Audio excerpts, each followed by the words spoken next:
But when you understand who you're playing against and what it takes to win this particular game, the collective IQ and just toughness got us over the hump. So great start. Haven't done anything yet. And he makes it look. He made it look pretty easy too. Aaron Gordon again for threes. 25 seconds left. Aaron Gordon just buried a dagger three to put Denver up. The Chase Center goes silent. And then Steph Curry happens. What you're about to witness is why they call him the greatest shooter of all time. This is the story of how Stephen Curry turned back the clock, defied Father Time, and reminded the entire NBA that Golden State isn't going anywhere. Yeah, this was a terrific game. I know we got a lot of BS going on behind the scenes. The last couple of nights have been really incredible. If you weren't at Chase Center last night or glued to your screen watching ESPN, you missed one of the most insane home openers in Warriors history. I'm talking about a game that had everything. Records being shattered, overtime drama, a 50-point explosion from an unlikely hero, and Steph Curry doing what Steph Curry does best: delivering in the clutch when it matters most. The Golden State Warriors just defeated the Denver Nuggets 137-131 in overtime. And trust me when I say this game had more plot twists than a Hollywood thriller. Aaron Gordon dropped a career-high 50 points. Nikola Jokic recorded his fourth career triple-double in a season opener, joining Oscar Robertson in the history books. And through it all, Curry dropped 42 points, including the shot that saved Golden State's season from starting with a devastating home loss. This wasn't just a win, this was a statement. Let's break it down. Let me start by giving Aaron Gordon his flowers, because what we witnessed last night was nothing short of extraordinary. The man they call AG, the guy who's been criminally robbed in not one but two dunk contests, came out like he had something to prove. And boy, did he prove it.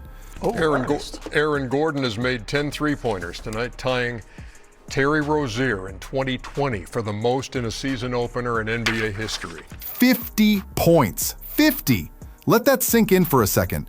Aaron Gordon, primarily known as a defensive specialist and role player since joining Denver, scored 50 points in the Nuggets season opener. That's the fourth most points ever scored in a season opener in NBA history. But here's where it gets absolutely bonkers. He went 10 for 11 from three-point range. 10 for 11. That's not just hot shooting, that's playing a different sport entirely. In the first half alone, Gordon was a perfect 7 for 7 from downtown, matching the entire Warriors team's three-point output on 16 fewer attempts. That's not basketball, that's a video game cheat code. I mean, Aaron Gordon had an unbelievable night shooting the ball. So we tried to keep some size on him. And then, Al, we've seen it again, playing against him for years. He's pretty good switching 1 through 5. And so it allowed us a little bit more versatility on defense to just, keep a man on the ball and not have to be in crazy rotations. Obviously, they scored some points, but then on the other end, we were just really decisive on getting to our spots.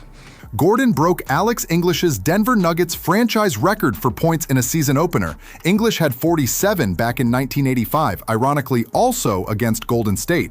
And those 10 made threes, that tied Terry Rozier's record from 2020 for the most three-pointers in a season opener.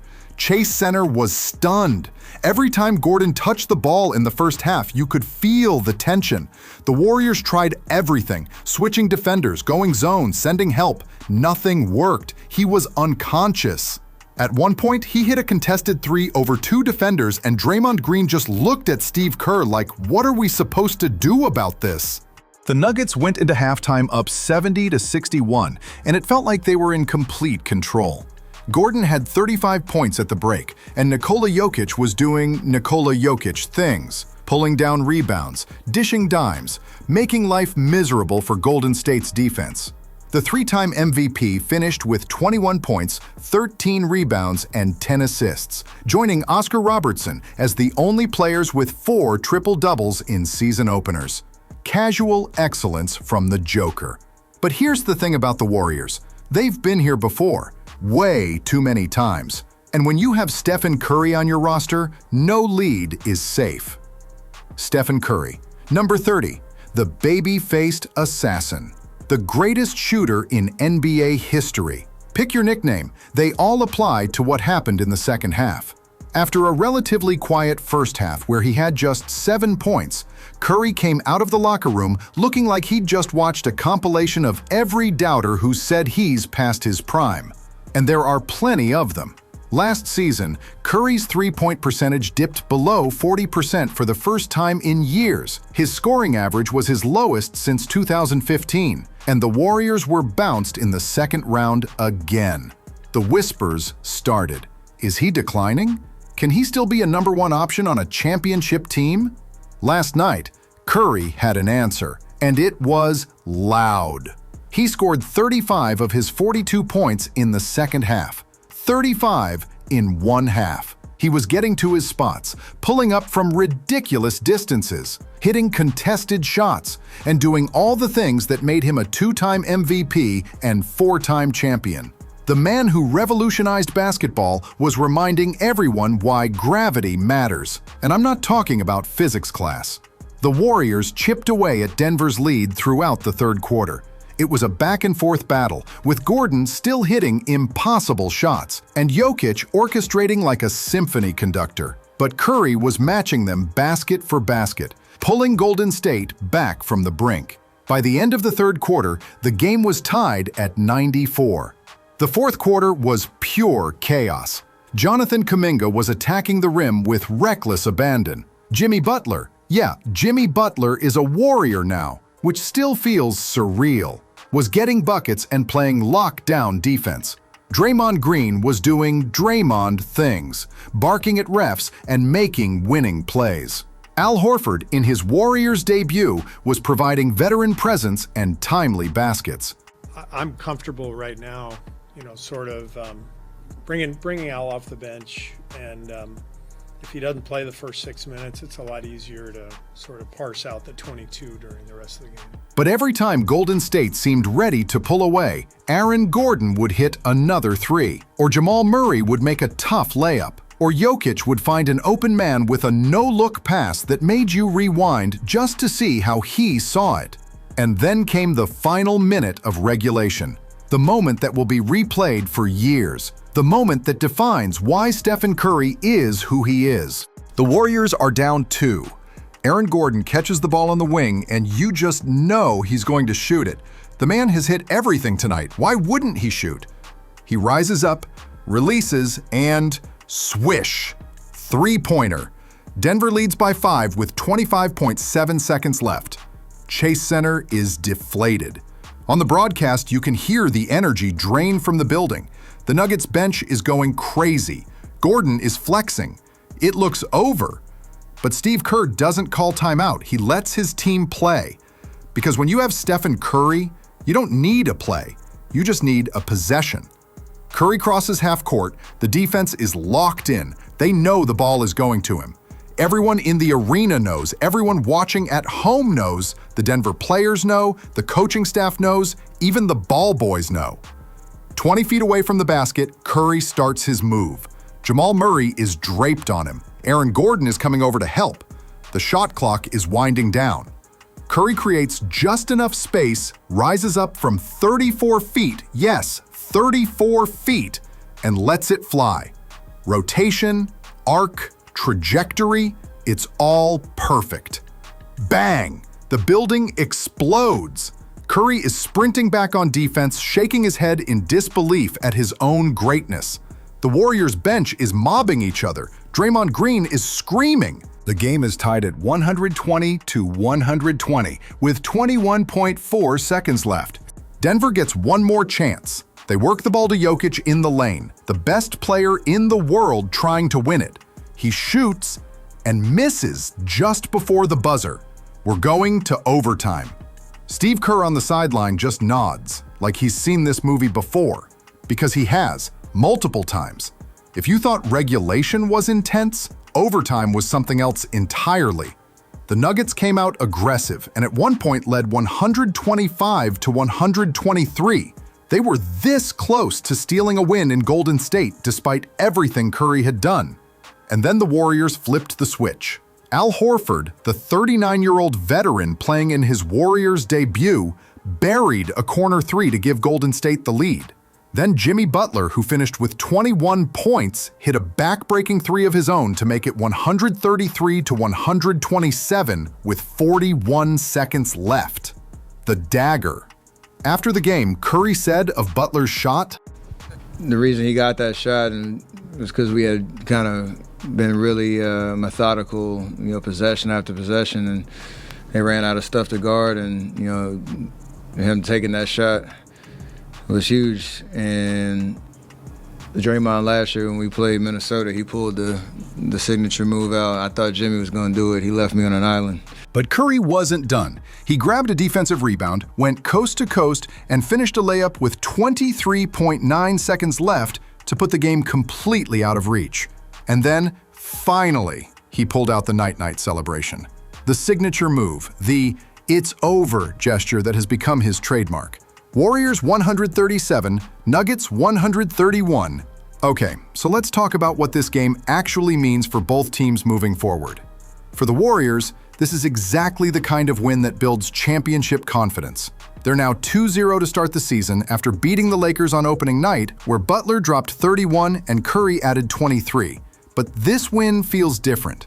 This was against a legitimate title contender, a team that won the championship just 2 years ago, a team with the best player on the planet in Nikola Jokic. The addition of Jimmy Butler has completely changed this team's dynamic. He gives them another elite two-way player who can create his own shot and guard the opponent's best player. Pairing him with Curry, who's clearly still playing at an elite level, and you've got a legitimate championship core. Jonathan Kuminga continues to develop into the player Steve Kerr has always believed he could be. He's more focused, more efficient, and making winning plays. Draymond Green, even at his age, remains the heartbeat of this team. And Al Horford, though it's just his debut, showed he can still contribute meaningful minutes. But let's be real, this team goes as Stephen Curry goes. And what we saw last night is a player who refuses to let age define him. 42 points, 6 rebounds, 7 assists, 3 steals, 1 block on 56% shooting from the field at 37 years old in Game 2 of the season. As one analyst tweeted after the game, Steph Curry somehow still underrated. And it's true. While everyone's talking about Shai Gilgeous-Alexander, Victor Wembanyama, and the new generation, Curry keeps doing this. He keeps proving he's still one of the most dangerous players in basketball. If you're loving this breakdown and want more Warriors content like this, make sure you hit that subscribe button and turn on notifications. We're covering every game this season, and trust me, you don't want to miss what's coming next. Now, let's talk about the Nuggets, because this was their season opener, and what a way to debut. Despite the loss, Denver showed they're still very much in the championship conversation. Aaron Gordon's 50-point explosion wasn't a fluke. Okay, maybe shooting 10 out of 11 from 3 won't happen again, but it shows the potential this team has when everyone's clicking. The addition of Cameron Johnson gives them another shooting threat, even though he had a quiet debut with 0 points. Bruce Brown is back, providing depth and versatility. And then there's Nikola Jokic. What else can you say about the Joker? A triple-double in his season opener. His 4th career triple-double in an opener, tying Oscar Robertson. The man is a walking triple-double, and he makes everyone around him better. His 21 points, 13 rebounds, and 10 assists were efficient and impactful, even in a losing effort. Jamal Murray chipped in with solid contributions, and the supporting cast showed they can compete with anyone. The problem? They ran into an all-time great performance from Curry and couldn't match Golden State's overtime execution. The Nuggets also made NBA history in the worst way. They became the first team in 6 years to fall behind 10-0 or worse in a season opener. They responded with a 12-0 run of their own and didn't trail again until overtime, but that slow start set a tone they couldn't quite overcome. This loss stings, especially at home opener for a team that has championship aspirations. But it's Game 1. Denver will be fine. They'll make adjustments, Gordon will come back to earth, probably, and Jokic will continue being Jokic. So where do both teams go from here? The Warriors are heading to Portland tonight to face the Trailblazers. It's a quick turnaround, which means Steve Kerr might rest some veterans or manage minutes carefully. but Golden State is 2-0 and riding high. The challenge will be maintaining this energy and execution over the grueling 82-game season. Looking ahead, the Warriors have a favorable early schedule to build chemistry with their new pieces. Butler is still integrating into the system, Horford is learning his role, and the young guys like Kuminga and Brandon Podziemski are developing. These early wins are crucial for building the confidence and cohesion needed for a playoff run. The Nuggets host Phoenix on Saturday night in their home opener. That's another massive test against a Suns team that's retooled with their own championship aspirations. Denver needs to bounce back quickly and show that last night's loss was a fluke rather than a sign of problems to come. Steve Kerr said after the game, he loves the moment. That's just been who he's been since I've known him. And Draymond Green, who's seen Curry do this for over a decade, still marveled at his teammates' ability to rise to the occasion. This game had everything. Individual brilliance, team basketball, clutch shots, overtime drama, records broken, and history made. It's the kind of game you'll remember years from now when you talk about the 2025-26 season. For the Nuggets, it's a tough pill to swallow. They got a career night from Gordon, a triple-double from Jokic, and still lost. But this team has been to the mountaintop before. They know what it takes. This loss will motivate them, and we'll definitely see them again deep in the playoffs.